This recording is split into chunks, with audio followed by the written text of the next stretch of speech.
Hey y'all, welcome back to the channel. We are finally on Life with Lex episode 5, non-relationship edition. Okay, we're moving on, and episode 5 is about the downsides of social media. Okay, so my title is slightly dramatic, but I do believe truly that social media is killing our perceptions of life, each other, marriage, time, privacy, love, and ourselves, okay, amongst other things. So it's killing all that and metaphorically killing us. I've got 5 reasons why social media is killing you, so stay tuned to hear the number 1 reason.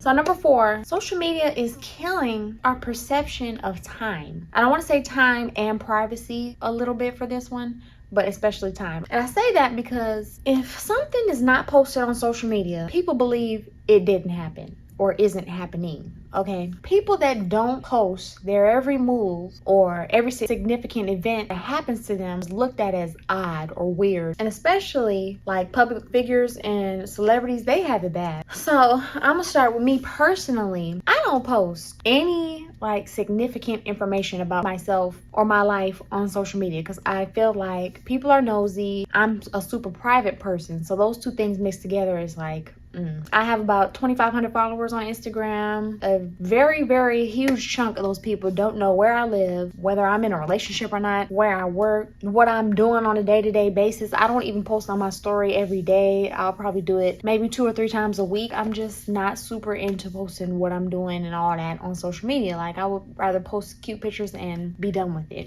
I look at people that post their every move on social media as weird because it's like, why? Why do you want someone to know what you're doing, where you're at all times? Perfect example, right? When Nipsey Hussle died, rest in peace, Slauson Boy. When he died, y'all know his woman Lauren London. She didn't post. I think maybe a couple days, maybe even a week later, she finally posted about his death. When she finally did, I saw so many people like, oh, I'm so glad she posted. Why? First of all, why do y'all want to see someone in grief so bad? And second of all, whether she didn't want to post or not, why does it matter to people so bad? Like, her man just died, and the first thing y'all want her to do is post on social media. Like, I just don't understand it. I feel like people feel pressure, especially public figures and celebrities, feel that pressure. It's like, if I don't post this person, if I don't post about this death, I'm gonna look like I don't care, or I look like I didn't love him or something. And I hate that it's like that, because why can't she just grieve in peace? Like, she has to satisfy her followers with this sad memorial post for her man. And it's like, people feel like on social media, if you don't post about it, you don't care about it.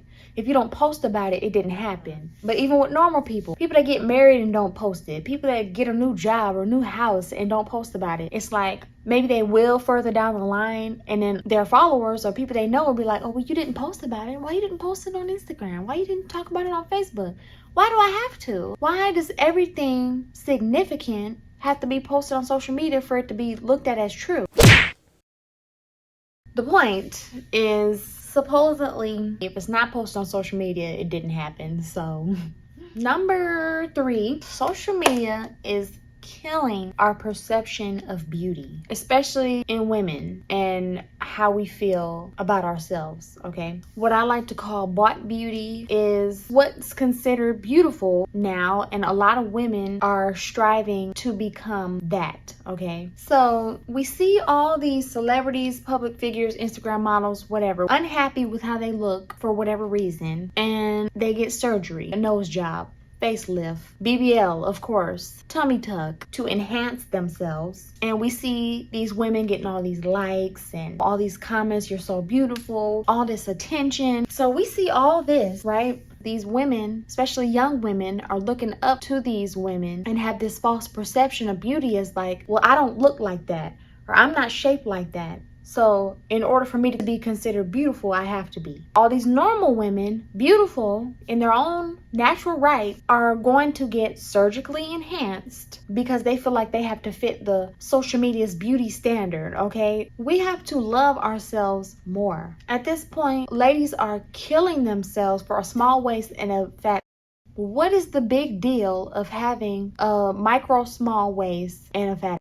Do you want to look like these fake women that y'all follow on Instagram? Do you want to get more likes, more attention? What is the end goal when you go get a BBL? Some women have life-altering complications with these surgeries. Some women have gotten on that table and died after the surgery. It just makes me wonder, like, are you willing to die to look like an Instagram model? Are you willing to die for that small waist? Are you willing to die for a couple Instagram likes? We put so much emphasis on the physical, on what our bodies look like, what our lips look like, what our faces look like. But ladies, can you form an intelligent sentence? Can you have a thought-provoking conversation with a group of people? I don't want to go too deep down a rabbit hole with this point. I can talk about this all day. But my point is, we have to love ourselves more. We cannot keep allowing social media's beauty standard to alter the love for natural beauty of how we're born, okay?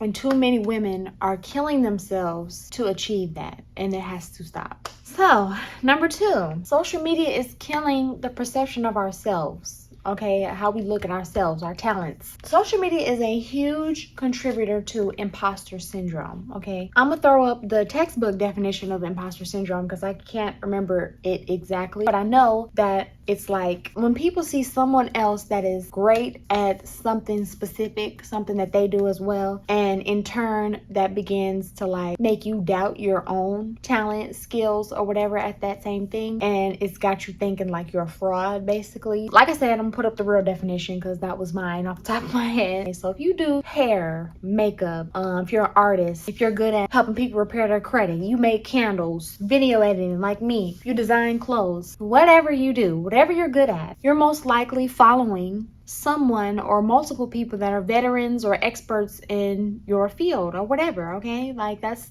a natural thing to do on social media. If you do hair, you probably follow Arrogant Tay. Like, okay, that's natural. And these people that you're following who are experts or whatever probably have millions of followers, make tons of money doing what they do, have great success and opportunities on what they do. You see this stuff on a daily basis, and imposter syndrome kicks in and you like, I can never do that. I can never be that good. I'll never be on that level. I wish I was that talented. That is a real psychological issue, psychological block that happens because of social media. We have to learn at some point that just because someone has a bigger following or more money or more success or got more lucky than you did does not mean that you're not talented as well. I got this analogy. Wonder Bread is famous, but that ain't the only bread that's on the shelf at the grocery store, okay? When you go to the grocery store, what do you see? You see thousands of different types of bread on that same shelf. Why? Because these other breads provide something or cater to something else that Wonder Bread don't. Okay, whether that's like gluten-free or maybe wheat. Bougie people like the brioche bread or want bread that's $6.99 a loaf. Whatever. The point is, it's room for all the other bread in the grocery store, okay? So I hope that analogy made sense. I kind of like that. Do not doubt yourself. Do not doubt your talent or your skills just because social media glorifies someone else's. And also what to keep in mind, these people that you look up to and are so great at what they do that you also do as well, they don't post that time that their business only made $100. They don't post that time that they lost a bunch of money. They don't post that time that they screwed up. They only post their gains, their wins, the good stuff. They are posting a facade of perfection. That actually brings me right to point number 1. Okay, social media is literally killing our perception of what real life is and what real life looks like, okay? Social media is not real life. We only see the good in people's lives, okay? And even then, it's only snippets of the good. But how social media is set up, because we only see good, we get this false perception that people are living a perfect life, and that is not true. Not only that, a lot of people think that they can conclude a person's whole life and character from what is posted on social media, which is very bad to do, okay? These public figures, celebrities with millions of followers who only post good stuff, they are people just like us. They have problems. They have health issues, mental, physical, emotional. They get in deep depressions. They fight addiction, have financial shortcomings, marital problems, obviously. But it's like no one posts about stuff like that. They don't post that part about real life, okay? Because it's not aesthetic enough. It's not Instagram worthy, okay? It doesn't fit the facade of perfection that they're portraying, so they don't post real life. This leads people to look at someone's life and be like, oh, that's goals. This person lives such a good life. Like, I wish I could live this person's life. How y'all love to say it, goals. But you don't know nearly enough about this person or about this relationship to even make that a personal goal for yourself. We love to like idolize somebody, but you're idolizing who exactly? You don't know. Like, you're idolizing what they're portraying. You're idolizing the facade that they put on. I'm just keeping it real. Like, all we know is what we see on social media, which is not a lot. So say y'all see this great couple, right? And you idolize them as like, oh, their relationship goals. He could be beating her to death behind the scenes. He could be cheating on her every single day. She could be cheating on him every weekend. They could be completely broke, down on their luck, depressed, hate each other. Their business leaks. Domestic violence cases come surfacing. Here y'all go. I never would have thought. They look so happy. Duh. Why you think? But that's your goal, right? To look happy.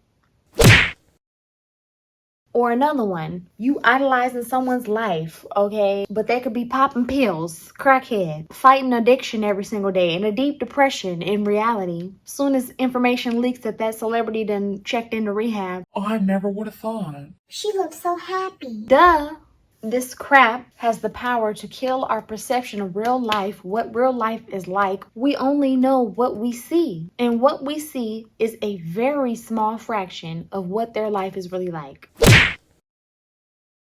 Whew, y'all, I get real passionate about social media because I love it in terms of like keeping up with my family and friends that I'm terrible at keeping in touch with on the phone. I do like to post pictures. I like to get fly, you know what I'm saying? And for people to see my outfits that don't see me on a regular basis, I like that. In terms of networking, opportunities you can get through social media, that's all great. But it's like, I feel like it's more cons to it because of everything I just listed. Like, it's literally driving people insane. Literally clean up your social media. Really pay attention to what and who you're following, what you're consuming every day, what you're reading every day. Unfollow the shade room, please. Limit the time that you spend on these apps. When you're around your family and friends, put your phone down. Please try harder. Get back to the value of face-to-face interaction. That's a starting point.